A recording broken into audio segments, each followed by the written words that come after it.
Hi hello viewers, நான் Sakthivel. இன்னைக்கு இந்த வீடியோல நான் பார்க்க போறேன்னு பாத்தீங்கன்னா என் முழு மாடி தோட்டத்தையும் ஒரு டூரா பார்க்க போறோம். ஃபுல்லா சுத்தி காட்டுறேன் பாருங்க. அது மட்டும் இல்லாம இந்த டிசம்பர் மாசம் என்னென்ன பூக்கள்லாம் நல்லா பூத்துட்டு இருக்கு, என்னென்ன செடிகள்லாம் நல்லா காய்ச்சிட்டு இருக்கு அப்படின்றதையும் நீங்க இந்த தோட்டத்துல பார்க்கலாம். and அதே மாதிரி டிசம்பர் மாசம் என்னென்னலாம் விதைக்கணும், எப்படி பிளான் பண்ணணும் அப்படின்றதையும் இந்த வீடியோல பார்க்கலாம். இப்போ நீங்கள் ஃபஸ்ட் பார்த்துட்டு இருக்கிறது வந்து பார்த்தீங்கன்னா செம்பருத்தி செடி. ஸோ இந்த செம்பருத்தி வந்து நல்லாவே பூத்துட்ருக்கு. இன்றைக்கி மட்டுமே கிட்டத்தட்ட ஒரு 5 பூ வச்சுருக்கு.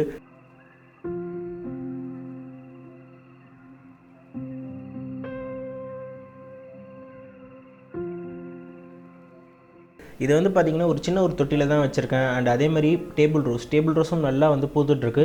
இது 4 சைடும் 4 ஒரு விதமான ஒரு டேபிள் ரோஸ் வச்சுருக்கேன்.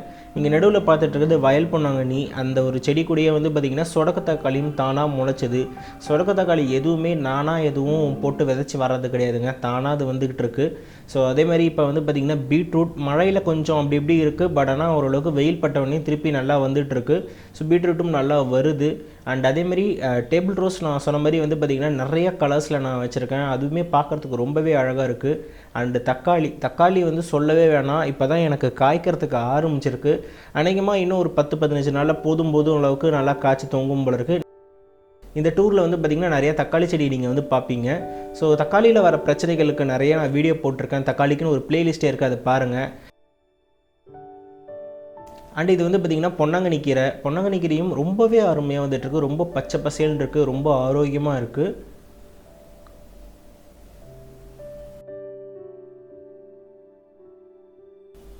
பக்கத்தில் வந்து பார்த்திங்கன்னா வெள்ளை கரிசலாங்கண்ணி கீரையும் அதுக்கப்புறம் வந்து வல்லாரைக்கீரையும் இருக்குது. வல்லாரைக்கீரை இந்த சீசனுக்கு சூப்பராக வந்துட்டுருக்கு. அதேமாரி பாலக்கீரை வந்து கிட்டத்தட்ட ஒரு 10 நாளைக்கு ஒரு வாட்டி பறிச்சிடுறாங்க.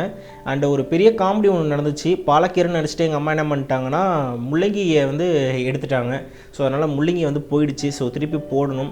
அண்ட் இப்போ நீங்கள் பார்த்துட்டு இருக்கிறது தக்காளி வந்து பார்த்திங்கன்னா நிறைய இடத்துல தானாகவே முளைச்சி வந்தது. இந்த வாட்டி நான் தக்காளி எதுலேயுமே விதைக்கலை. நீங்கள் நம்புவீங்களோ இல்லையோ, தக்காளி நான் விதை போட்டு எதுக்குமே நான் பிளான் பண்ணல. தானாக தோட்டத்தில் முளைச்சி வந்தது தான் எல்லா தக்காளியுமே இப்போ நீங்கள் பார்க்க போகிறது. ஸோ வந்து பார்த்திங்கன்னா தக்காளியும் நல்லா வந்துட்டுருக்கு. கிட்டத்தட்ட ஒரு 10 பேக்லேயே கிட்டத்தட்ட வச்சுருப்போம் போல இருக்குது. நான் வைக்கல, தானாக வந்தது அதெல்லாம். இப்போ நீங்கள் பார்த்துட்ருக்கிறது டொர்னேஷியாங்கிறது வந்து ரொம்ப அழகான ஒரு பூ. போன வருஷம் வந்து பார்த்திங்கன்னா எனக்கு அந்த வயலட் கலரில் இருந்தது, நல்லாவே இருந்தது. நிறைய வீடியோவில் நீங்கள் பார்த்துருப்பீங்க. இப்போ இந்த ஒயிட் கலர் சின்ன ஒரு பூச்செடி தான் நான் இப்போதைக்கு வச்சுருக்கேன். அண்டு ஜாதி மல்லியும் ரொம்பவே நல்லா பூத்துட்ருக்கு இந்த சீசனுக்கு. மற்ற மல்லியெலாம் கொஞ்சம் டவுன். ஜாதி மல்லியும் நித்திய மல்லியும் தான் ஓரளவுக்கு நல்லா பூக்குது. ஸோ அந்த குண்டு மல்லி, இந்த மதுரை மல்லிம்பாங்களே, அதெல்லாம் வெயில் காலத்தில் தான் நல்லா பூக்கும். இந்த சீசனுக்கு அந்தளவுக்கு இல்லை. அண்டு இது வந்து பார்த்திங்கன்னா நம்ம மினியேச்சர் சன்ஃப்ளவர் வந்து பார்த்திங்கன்னா கொஞ்சம் டல் தான். ஆக்சுவலி வந்து பார்த்திங்கன்னா கொஞ்சம் ரெக்கவர் ஆகிட்டுருக்கு. பக்கத்தில் வந்து பார்த்திங்கன்னா பிங்க் கலர் செம்பருத்தி பூ. ஸோ இந்த பூவும் நல்லா நிறைய முட்டுக்கள்லாம் வச்சுருக்கு. இன்னும் கூடிய சீக்கிரம் நல்ல பூக்கள் வந்து பூக்கும்னு நினைக்கிறேன். கிட்டத்தட்ட ஒரு 4-5 முட்டு வச்சுருக்குங்க. பக்கத்தில் வந்து பார்த்திங்கன்னா இது வந்து அடுக்கு மஞ்சள் கலர் இல்லை ஆரஞ்சு கலர் செம்பருத்தி பூ. இதுவுமே வந்து பூத்துருக்கு. கிட்டத்தட்ட ஒரு 3-4 நாளைக்கு முன்னாடி கிட்டத்தட்ட ஒரு 5-6 பூ பூத்துருந்தது. நம்ம இன்ஸ்டாகிராமில் ஃபாலோ பண்ணுற நண்பர்கள் எல்லாருக்குமே தெரியும். ஸோ நம்ம இன்ஸ்டாகிராமில் இருக்கும், டெலிகிராமில் இருக்கும். அதையும் நீங்கள் ஃபாலோ பண்ணணும் அப்படின்னு நினச்சிங்கன்னா ஃபாலோ பண்ணலாம். அண்ட் அதேமாதிரி இது வந்து பார்த்திங்கன்னா பிங்க் கலர் 1 பெட்டல் செம்பருத்தி பூ, அதாவது ஒரு இதழ் இருக்கிற பிங்க் கலரில் இருக்கிற செம்பருத்தி பூ. இதுவுமே நிறைய முட்டுக்கள் வச்சுருக்கு. அண்டு இந்த பூ நேற்று பார்த்துருப்பீங்க வீடியோவில். ஸோ இது வந்து பார்த்திங்கன்னா சாமந்தி பூ, வெள்ளை சாமந்தி. ஸோ நல்லாவே வந்து பூத்துட்ருக்கு. இது வந்து பார்த்திங்கன்னா இந்த ஒரு செடி தான் நான் ஒரு நல்ல டீசென்ட் சைஸ் க்ரோ பேக்கில் வச்சுருக்கேன். இதை சுற்றி நீங்கள் வந்து பார்த்திங்கன்னா தெரியும், ஃபுல்லாக எல்லா இடத்துலையும் படர்ந்துருக்கும். அந்த செடி வந்து பார்த்திங்கன்னா எல்லா இடத்துலையும் படர்ந்து ஒரு நல்ல ஒரு பூ வந்து முழுக்கவே வச்சுருக்கும். அண்ட் பக்கத்தில் வந்து பார்த்திங்கன்னா ரோஜா செடி. ஸோ கட் பண்ணி ப்ரூன் பண்ணி விட்டேன் அதுக்கப்புறம் நல்லா வந்து ஒரு வளர்த்தி இருக்குது. பாருங்கள் செடி எவ்வளோ ஆரோக்கியமாக இருக்குது. ஒருத்தவங்க கூட கேட்டிருந்தாங்க, உங்கள் செடி ஆரோக்கியமாக இருக்குது சார், இந்த ஆரோக்கியமாக இல்லை அப்படின்ட்டு. நான் அதுக்கு வீடியோ போட்டிருக்கேன் பாருங்கள், 2 நாளைக்கு முன்னாடி போட்டிருக்கேன். அந்த வீடியோ பாருங்கள். அதேமாதிரி டேபிள் ரோஸும் பாருங்கள் எவ்வளோ நல்லா பூத்துருக்குன்ட்டு. டேபிள் ரோஸ் பூக்கலை அப்படின்ட்டு நிறைய பேர் கவலைப்படுறாங்க. நேற்று நான் ஒரு வீடியோ போட்டிருந்தேன்ல, அந்த இதை ட்ரை பண்ணி பாருங்கள். கண்டிப்பாக எல்லா பூக்களும் நல்லா பூக்கும் இந்த சீசனுக்கு. இது ஒரு வசந்த காலம்னே சொல்லலாம். தோட்டம் பார்க்குறதுக்கு அவ்வளோ அழகாக இருக்குது. வீடியோ எடுக்கும்போதே எனக்கு அவ்வளோ மனசுக்கு வந்து சந்தோஷமாக இருந்துச்சு. இவ்வளோ க்ரீனாக இவ்வளோ கலர்ஃபுல்லாக வந்து இருக்குது. அண்ட் இப்போ நீங்கள் பார்க்குறது எல்லாமே வந்து செடி முருங்கையும் சூப்பராக வந்துட்டுருக்கு. பக்கத்தில் என்னோடய ஃபேவரட் கற்பூரவள்ளி காடு. அலமண்டாவும் வந்து பார்த்திங்கன்னா ரொம்பவே அழகாக பூத்துட்ருக்குங்க. இந்த சீசனுக்கு கொஞ்சம் டல் தான். பூ முன்ன மாதிரி ஸ்டார்டிங்கில் வாங்கிட்டு வந்து வைக்கும் போது நல்லா கொத்து கொத்தாக பூத்துச்சு, அந்தளவுக்கு இல்லை. பட் ஆனால் நல்லா பூத்துட்டு தான் இருக்குது. திருப்பியும் தக்காளி. ஸோ தக்காளி வந்து நீங்கள் இந்த வீடியோ முழுக்க நிறைய இடத்துல பார்த்துக்கிட்டே இருப்பீங்க. ஸோ கொஞ்சம் கொஞ்சமாக தான் காய்ச்சிட்ருக்கு. இன்னும் போக போக இன்னும் ஒரு 10-15 நாளில் நல்லா காய்க்கும் அப்படின்னு நினைக்கிறேன். இது வந்து திப்பிலி. நான் ரீசெண்டாக போனேன்ல கார்டன் வாங்குறதுக்கு, ஸோ அங்கே வாங்கிட்டு அந்த திப்பிலி தான். பக்கத்தில் வந்து பார்த்திங்கன்னா இது வந்து வெத்தலை கொடி. ஸோ வெத்தலை கொடி வந்து பார்த்திங்கன்னா கீழே எனக்கு வீட்டுக்கு கீழே நிறைய பெருசாக இருக்குது. ஸோ சின்னதாக ஒரு மாடி தோட்டத்தில் இருக்கணுமேன்ட்டு இதை எடுத்துகிட்டு வந்து வச்சேன். அண்ட் இது வந்து பார்த்திங்கன்னா காராமணியும் சூப்பராக வந்துட்டுருக்கு. நொச்சி, இது வந்து ஒரு சூப்பரான ஒரு மூலிகை. அண்ட் பக்கத்துலேயே வந்து பார்த்திங்கன்னா கற்பூரவள்ளி இருக்குது.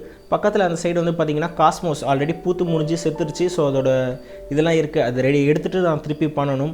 அண்ட் இப்போ நீங்கள் பார்த்துட்டு இருக்கிறது வந்து பார்த்திங்கன்னா சங்கு புஷ்பம் வந்து பார்த்திங்கன்னா ரொம்பவே அழகாக வந்து பூத்துட்ருக்குங்க. எண்ணவே முடியாத அளவுக்கு பூத்து தள்ளுது. கிட்டத்தட்ட ஒரு நாளைக்கு நாங்கள் ஒரு 30லேருந்து 50 பூ கூட பறிப்போம். ஸோ அது கிட்டத்தட்ட நான் வந்து பார்த்திங்கன்னா ஒரு 3லேருந்து 4 செடி வச்சுருக்கேன் சங்கு புஷ்பம். ஸோ எல்லாமே வந்து ரொம்பவே அழகாக பூத்துட்ருக்கு. அண்ட் பக்கத்தில் மல்லி செடி, நித்திய மல்லியும் நல்லா பூக்குது. அண்ட் அது பக்கத்துலேயே இன்னொரு சங்குப்பூ செடியும் வச்சுருக்கேன், அதுவுமே நல்லா பூக்குது.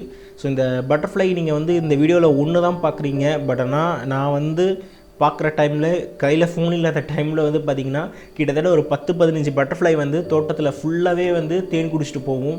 ஸோ அந்த அளவுக்கு வந்து ஓரளவுக்கு நல்ல ஒரு பூக்கள் நிறையா இருக்கிற ஒரு தோட்டமாக மாறிக்கிட்டு இருக்குது.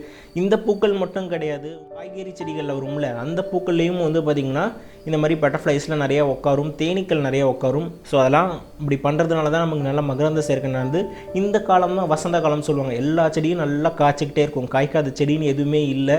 ஸோ பார்த்திங்கன்னா பாகல் கொடி நல்லா மேலே ஏறிக்கிட்டே இருக்குது. பாகலும் நல்லா காய்க்க ஆரம்பிச்சிச்சு. கூடி சீக்கிரம் ஃபுல்லாகவே பாகலாக இருக்கும் அப்படின்னு நினைக்கிறேன். இது சொல்லவே தேவையில்லை. புடலங்காய் நிறைய காய்ச்சிக்கிட்டு இருக்குது. ஆனால் நிறைய பேருக்கு அந்தளவுக்கு புடலங்காய் பிடிக்கல அப்படின்னு நினைக்கிறேன். நான் கேள்விப்பட்ட வரைக்கும் புடலங்காய் அந்தளவுக்கு சாப்பிட மாட்டாங்க, வீட்டில் நான் புடலங்காய் போடுறதில்ல அப்படின்றாங்க சில பேர். ஸோ புடலங்காய் நல்லா காய்ச்சிட்டு இருக்குது. கிட்டத்தட்ட அதில் நீங்கள் 2 பார்ப்பீங்க. இப்போ நீங்கள் சைடில் உள்ளே ஒளிஞ்சிக்கிட்டு இருக்குது. சில காய்கறிகள்லாம் எங்கே இருக்குன்னே கண்டுபிடிக்க முடியல, ஏன்னா அந்தளவுக்கு ரொம்ப அடர்த்தியாக இருக்குது தோட்டம் இப்போது. அண்டு நிறைய செடிகளில் வந்து ஒளிஞ்சிட்டு இருக்கிறதுனால சில காய்கள்லாம் கண்டுபிடிக்காத மாதிரியே ஆகிடுது. சில நேரத்தில் முத்தி போய் தான் பறிக்கிற மாதிரி இருக்குது. ஸோ அந்த மாதிரியும் நிகழ்வுகள்லாம் நிறைய நடந்திருக்கு. அண்ட் அதே மாதிரி பாருங்கள், வெண்டைக்காய்லாம் வந்து பின்னாடி போயிடுச்சா, அதனால் வெண்டைக்காய் வந்து பார்க்குறதுக்கும் முடியல, அது இருக்குங்கிறத கண்டுபிடிக்கவும் முடியல. கீழே ஃபுல்லாகவே துளசி, இது சின்ன ஒரு சாப்ளிங் தான் வச்சது. இது வந்து பார்த்திங்கன்னா இந்த துணி கடைக்கு போகும்போது ஃப்ரீயாக கொடுப்பாங்கள்ல சாப்ளிங், அந்த மாதிரி வாங்கிட்டு வந்து வச்சது தான். ஸோ நல்லாவே வளர்ந்துட்டுருக்கு துளசி. அண்டு ஃபுல்லாகவே மேலே கொடி படர்ந்துட்டுருக்கு. நாங்கள் வந்து செடி அவரைன்னு வாங்கிட்டு வந்தோம், அதை வந்து பார்த்திங்கன்னா கொடி அவரையாக கொடுத்துட்டாங்க. ஸோ 2 கொடி பெருசாக மேலே போய்கிட்டே இருக்குது. அண்ட் தக்காளியும் வந்து பார்த்திங்கன்னா கிட்டத்தட்ட ஒரு நாளைக்கு ஒரு 2 காயாவது மினிமம் பறிச்சிருவாங்க, 2-3 காயாவது. எப்பப்போ தேவையோ அப்பப்போ நாங்கள் பறித்து பயன்படுத்திகிட்டு இருக்கோம். ஸோ தக்காளியும் நல்லா வந்து பழுத்து நல்லாவே வந்துட்டுருக்கு. அண்ட் பழுத்ததுக்கு அப்புறமே இப்போ பறிக்கிறோம். சில சீசன்லாம் வந்து பார்த்திங்கன்னா இன்னும் ஒரு 2 மாதம் போச்சுன்னா பழுக்கிறதுக்கு ரொம்பவே டைம் எடுக்கும். ஏன்னா அந்த டைமிங்க்கு பழுக்கிறதுக்கான ஒரு தன்மை இருக்காது. இந்த டைமில் இருக்கிற தக்காளி எல்லாமே ஓரளவுக்கு சீக்கிரமாக பழுத்துரும். ஸோ தக்காளி வந்து பார்த்திங்கன்னா நல்லாவே வந்துட்டுருக்கு. அண்ட் தக்காளியில் வர பிரச்சனைகள்னு வந்து பார்த்திங்கன்னா உங்களுக்கு வந்து இலைகளில் வந்து உங்களுக்கு புளியாக வரும். அதேமாதிரி வந்து பார்த்திங்கன்னா இலை சுற்றல் நோய் வரும். இதுக்கெல்லாம் புளிச்ச மோர் நல்லா ஸ்ப்ரே பண்ணுங்கள், ஓரளவுக்கு நல்லா கண்ட்ரோல் ஆகுங்க. அண்ட் அதேமாதிரி வந்து பார்த்திங்கன்னா வெண்டைக்காவும் இந்த சீசனுக்கு சூப்பராக வந்துக்கிட்டு இருக்குது. நல்ல அருமையாக வெண்டைக்காய் வந்துகிட்ருக்கு. எந்த விதமான ப்ராப்ளமும் கிடையாது. கொஞ்சோண்டு சத்துக்கள் நீங்கள் வந்து ஒரு 2 வாரத்துக்கு ஒரு வாட்டி 1 கைப்பிடி அளவுக்கு உரம் மட்டும் வச்சுட்டே வாங்க, எல்லா காய்கறி செடிகளும் சூப்பராக வரும். கொடி வகைகளும் எல்லாமே சூப்பராக வந்துட்டுருக்கு. இந்த சீசனுக்கு என்னென்ன விதைக்கலாம் அப்படின்னு கேட்டிங்கன்னா, வெயில் காலத்தில் என்னென்னலாம் வேணும் உங்கள் வீட்டில் அப்படின்னு நினைக்கிறீங்களோ அது எல்லாமே விதைக்க ஆரம்பிச்சிருங்க. வெள்ளரியாக இருக்கட்டும், முலாம்பழமாக இருக்கட்டும், தர்பூசணி பழமாக இருக்கட்டும், இது எல்லாமே இப்போயே நீங்கள் வந்து விதைச்சி நாற்று போட்டு எடுத்து வச்சிடலாம். இதுதான் கரெக்டான சீசன். இந்த சீசனுக்கு மேலே நீங்கள் வந்து இப்போ நீங்கள் வந்து முட்டைக்கோஸ் ட்ரை பண்ணுறதோ, இதுக்கப்புறம் காலிஃப்ளவர் ட்ரை பண்ணுறதோ, கேரட் ட்ரை பண்ணுறதோ அந்தளவுக்கு கரெக்டாக இருக்காது. கேரட் வேணால் நீங்கள் இன்னும் ஒரு 10 நாளுக்குள்ளே வந்து நீங்கள் ட்ரை பண்ணுறதா இருந்தால் ட்ரை பண்ணலாம். மற்றபடி வேறு எந்த காய்கறியும் புதுசாக ட்ரை பண்ண தேவையில்லை. அதேமாரி இப்போ நீங்கள் புதுசாக வந்து இப்போ இந்த கொடி காய்கறிகள் எல்லாமே ட்ரை பண்ணுறீங்க, பீர்க்கங்காய், அவரைக்காய், புடலங்காய், இதெல்லாம் ட்ரை பண்ணுறதா இருந்தால் தாராளமாக ட்ரை பண்ணலாங்க. ஸோ அவரைக்காவும் வந்து பார்த்திங்கன்னா நல்லா வந்து பிஞ்சு விட்டு நல்லா காய்க்க ஆரம்பிச்சிச்சு. அவரைக்காய் 2 அவரை வச்சுருக்கேங்க. ஒன்று சாதா அவரை, அதாவது பட்டை அவரைன்னு சொல்லுவாங்க, இன்னொன்று வந்து பார்த்திங்கன்னா கோழி அவரை. இந்த 2 அவரையுமே நான் வந்து போட்டிருக்கேன். ஸோ இந்த பட்டாவரை வந்து பார்த்திங்கன்னா கொடி வகையாக போயிடுச்சு. 1-2 செடி வகை இருக்குது, பட் மோஸ்ட்லி எல்லாமே கொடி வகையாக தான் இருக்குது. அதுக்கப்புறம் கோழி அவரை வந்து எல்லாமே செடி வகை தான். ஸோ இது எல்லாமே நல்லாவே வந்துட்டுருக்கு. அண்ட் இந்த சைடு வந்து பார்த்திங்கன்னா இது வந்து கோழி அவரை அப்படின்னு சொல்லுவாங்க. ஸோ இந்த கோழி அவரையும் நல்லாவே வந்துட்டுருக்கு. ஃபுல்லாக பூ பூத்து அந்த பூ எல்லாமே காயம் மாறுறதுங்கிறது வந்து பார்த்திங்கன்னா ரொம்பவே ஒரு கொடுத்து வச்ச ஒரு விஷயந்தான். ஸோ பார்க்குறதுக்கு ரொம்ப அழகாக இருக்குது. கூடி சீக்கிரம் பறித்து சாப்பிட்டுட்டு டேஸ்ட் எப்படி இருக்குன்ட்டு நான் உங்களுக்கு கம்யூனிட்டி டேப்பில் வந்து ஷேர் பண்ணுறேன். ஸோ ரொம்ப அழகாக இருக்குது. எனக்கு ரொம்ப ஃபேவரட்டான ஒரு காய். பொரியல் பண்ணால் சூப்பராக சாப்பிட்லாம். இதெல்லாம் பொரியல் காய்கறிகள். இதெல்லாமே வந்து நிறைய கொத்து கொத்தாக காய்ச்சா தான் வந்து நமக்கு சாட்டிஸ்ஃபைங்காக இருக்கும். அதனால் கொடி வகைகள் எல்லாமே இன்னும் நல்லா காய்க்கும் அப்படின்னு நினைக்கிறேன். சின்ன வெங்காயம் கிலோ 200 ரூபாயிலேருந்து 250 ரூபா விற்கிது சென்னையில். ஸோ பாருங்கள், சின்னதாக ஒரு போட்டு வச்சுருக்கேன். சூப்பராகவே வந்துகிட்ருக்கு. நல்ல ஒரு அறுவடை கிடைக்கும்னு நினைக்கிறேன். அதேமாதிரி வந்து பார்த்திங்கன்னா புதினாவும் சின்னதாக ஒரு கட்டிங் தான் வச்சேன். சூப்பராக வந்துகிட்ருக்கு புதினா. அண்டு அதேமாதிரி வெத்தலை கிழங்கும் இதில் வச்சுருக்கிறது வந்து கொஞ்சம் டல்லாக தான் வந்துட்டுருக்கு. கொடி படுறது, பட் ஆனால் அந்தளவுக்குலாம் இல்லை. நான் வீட்டுக்கு கீழே வச்சது படர்ந்து மாடிக்கே வந்துருச்சு. அதை நான் வந்து பின்னாடி வீடியோவில் காட்டுறேன். அண்ட் இது வந்து பார்த்திங்கன்னா வாடாமல்லி. இதுவும் நல்லாவே வந்து பூத்து நல்லாவே வந்துட்டுருக்கு. தோட்டத்துக்கு ஒரு சின்ன அழகு தான். ஸோ இந்த பூனை வந்து அடிக்கடி டிஸ்டர்ப் பண்ணிகிட்டே இருக்குது வீடியோ எடுக்கும்போது. ஸோ பார்த்திங்கன்னா இந்த வீடியோவை எடுக்க விடாமல் நடுவில் நிறைய டிஸ்டர்பன்ஸ் பண்ணது இந்த பூனை தான். நாங்கள் ஒரு 2 நாளைக்கு முன்னாடி பால் வச்சேன். அப்போலேருந்து காலை சுற்றி வந்துக்கிட்டே இருக்குது. அண்ட் இங்கே வந்து பார்த்திங்கன்னா சங்குப்பூ நான் சொன்ன மாதிரி ஃபஸ்ட்டில் சொன்ன மாதிரி கிட்டத்தட்ட ஒரு 3-4 செடி வச்சுருக்கோம். அவ்வளோ பூத்து தள்ளுது, எண்ணவே முடியல. அதுலேயும் இந்த ஊதா கலர் தான் நிறைய பூத்துருக்கு. வெள்ளை கலரும் பூத்துருக்கு, பட் ஆனால் இதை கம்பேர் பண்ணும்போது அது கொஞ்சம் கம்மி தான். கீழேயும் நிறையா வந்து செடிகள்லாம் வச்சுருக்கேன். வாழை மரம், அதுக்கப்புறம் வந்து செம்பருத்தி பெரிய மரம் இருக்குது. அதெல்லாம் நீங்கள் பார்க்கணுன்னு ஆசைப்பட்டீங்கன்னா சொல்லுங்கள். அதுக்கு நான் கீழே இருக்கிற தோட்டத்தை வந்து ஒரு தனி வீடியோவே எடுத்து பண்ணுறேன். ஏன்னா இதுவே ரொம்ப பெருசாக போகும். இப்போ நீங்கள் பாருங்கள், இந்த பூனை என்னை எவ்வளோ பாடுபடுத்துதுன்ட்டு. வீடியோ எடுக்க விடாமல் மிரட்டுது. பின்னாடியே வருவோம், காலை சுற்றி வருவோம். ஸோ இந்த பூனை ரொம்ப ஃப்ரெண்ட்லி ஆகிட்டே இருக்குது. பார்ப்போம், முடிஞ்ச வரைக்கும் இதை கண்ட்ரோல் பண்ணி கொஞ்சம் தவிர்த்து வீடியோவை எடுக்கணும். அண்டு மிளகாயும் வந்து பார்த்திங்கன்னா நல்ல பூ வைக்க ஆரம்பிச்சிச்சு. நல்ல ஒரு அறுவடை நீங்கள் பார்த்துருப்பீங்க ரீசெண்ட் வீடியோலலாம். ஸோ அது முடிஞ்சதுக்கப்புறம் திருப்பி நல்லா பூ பூக்க ஆரம்பிச்சிச்சு. இது வந்து பார்த்திங்கன்னா ஹைப்ரிட் மிளகாய். இந்த மிளகாயும் நல்லா பூ பூக்க ஆரம்பிச்சிருச்சு. அண்ட் அதேமாதிரி நம்ம நாட்டு மிளகாயும் நல்லா பூ பூக்க ஆரம்பிச்சிச்சு. ரெண்டுமே நல்லா பூ பூத்துட்ருக்கு. அண்ட் இப்போ நீங்கள் பார்த்துட்டு இருக்கிறது வந்து பார்த்திங்கன்னா இன்னொரு காராமணி செடியும் கிட்டத்தட்ட ஒரு 3-4 இடத்துல போட்டு விட்டுருக்கேன். ஸோ பாருங்கள், மிளகாய் வந்து நல்லா பூ வைக்க ஆரம்பிச்சிருச்சு. நல்ல ஒரு பெரிய அறுவடைக்கு அப்புறம் கொஞ்சம் டல்லாச்சு. திருப்பி வந்து ரெக்கவர் ஆகி திருப்பி ஒரு நல்ல பூ வைக்க ஆரம்பிச்சிருக்கு. அண்ட் இந்த வாட்டியும் ஒரு நல்ல அறுவடை வந்து கொடுக்கும்னு நினைக்கிறேன்.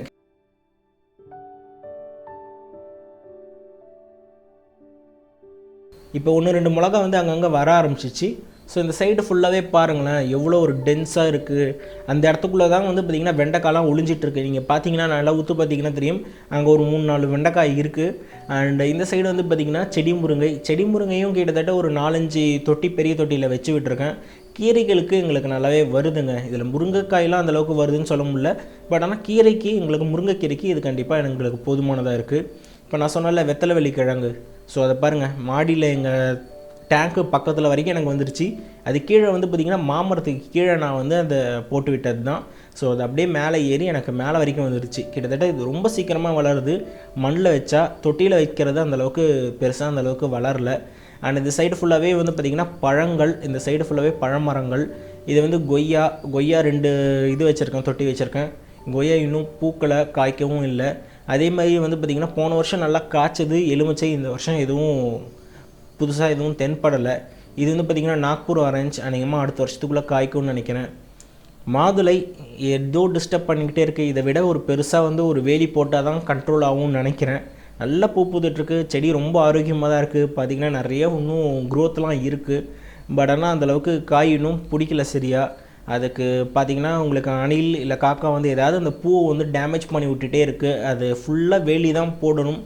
கூடி சீக்கிரம் போடுவேன்னு நினைக்கிறேன். அண்டு கத்திரிக்காய் வந்து டேமேஜ் ஆன செடியெல்லாம் கொஞ்சம் பின்னாடி வச்சுட்டு நல்ல செடியெல்லாம் கொஞ்சம் முன்னாடி வச்சுருக்கேன். ஸோ இந்த கத்திரிக்காய் வந்து பார்த்திங்கன்னா கொஞ்சம் இதெல்லாம் வந்து பூச்சி தாக்குதல் அதிகமாக இருக்கிற ஒரு செடி. பூச்சி தாக்கிடுச்சுன்னா ஃபஸ்ட்டு நீங்கள் அதை பண்ணுறது ரொம்ப நல்லது. கொஞ்சம் தனிமைப்படுத்துனீங்க அப்படின்னா ஓரளவுக்கு கண்ட்ரோல் ஆகும். அண்ட் கத்திரிக்காய் வந்து ஓரளவுக்கு நல்ல அறுவடை நீங்கள் வந்து ரீசெண்ட் வீடியோவில் பார்த்துருப்பீங்க. கத்திரிக்காயில் வர பூச்சி பிரச்சனைகளை தவிர்க்கிறது எப்படின்ட்டு ஒரு வீடியோ போட்டிருந்தேன். ஸோ அதில் நான் ஒரு நல்ல அறுவடை எடுத்தேன். அதுக்கப்புறம் இப்போ இந்த சீசனுக்கு கொஞ்சம் மழை ஸ்டாப் ஆனதுக்கப்புறம் பூச்சி தாக்குதல் பயங்கரமாக இருக்குது. அதெல்லாம் கண்ட்ரோல் பண்ணி திருப்பி ரெக்கவர் பண்ணி கத்திரிக்காய் செடியை எடுத்துகிட்டு வரணும். ஸோ கத்திரிக்காயுமே ஓரளவுக்கு அறுவடையை பொறுத்த வரைக்கும் நல்லா இருக்குது. பட் ஆனால் செடியோட ஹெல்த்துன்ற வைஸ் பார்க்கும்போது கொஞ்சமாக டவுன் ஆகிட்டே வருது. அண்ட் முடிஞ்ச வரைக்கும் ரெக்கவர் பண்ண ட்ரை பண்ணுறேன்.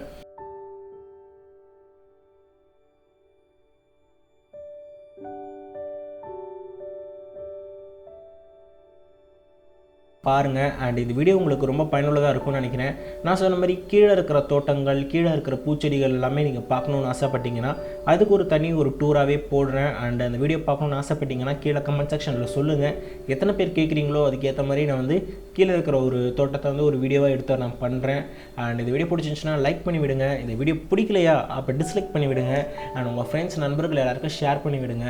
அண்ட் மறக்காமல் நம்ம சேனலை சப்ஸ்கிரைப் பண்ணுங்கள். அப்போ தான் இந்த மாதிரி வீடியோக்கள்லாம் வரும்போது உங்களுக்கு தெரிய வரும்.